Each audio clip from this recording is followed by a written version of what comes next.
បាបវាហាក់បីដូចជាមេរោគឆ្លងបងប្អូនវារាលដាលបងប្អូនពីមួយទៅមួយពីមួយទៅមួយពីមួយទៅមួយពីមួយទៅមួយពីមួយទៅមួយនេះហើយគេហៅថាបាបទោះបីបងប្អូនមិនបានប្រព្រឹត្តអំពើបាបដោយខ្លួនឯងប៉ុន្តែដូនតារបស់យើងបានប្រព្រឹត្តដូច្នេះហើយបាបវាមិនដែលទៅណាឆ្ងាយពីយើងជាដាច់ខាតវាតែងតែជាប់ជាមួយយើងដូចជាយើងជាប់សាច់ឈាមជាមួយនឹងជីដូនជីតារបស់យើងអញ្ចឹងបងប្អូនមនុស្សលោកបានប្រព្រឹត្តអំពើបាប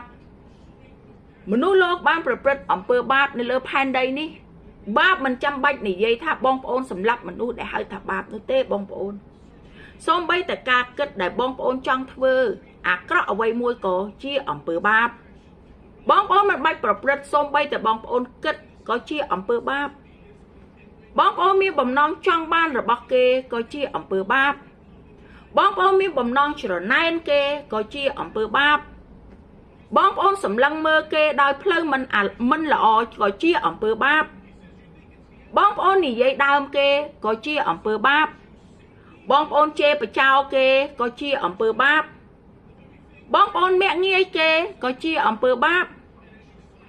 បាបមានគ្រប់ទីកន្លែងបាបមានគ្រប់ពេលវេលាមិនមានបាបតូចបាបធំទេបងប្អូនបាបគឺស្មើគ្នាដូច្នេះហើយបងប្អូនមានតែផ្លូវមួយគត់ដែលអាចរួចពីអំពើបាបគឺបងប្អូនជឿព្រះយេស៊ូវគ្រីស្ទព្រះអង្គយាងមកលើផែនដីនេះដើម្បីលួសបងប្អូនឲ្យរួចអំពីបាប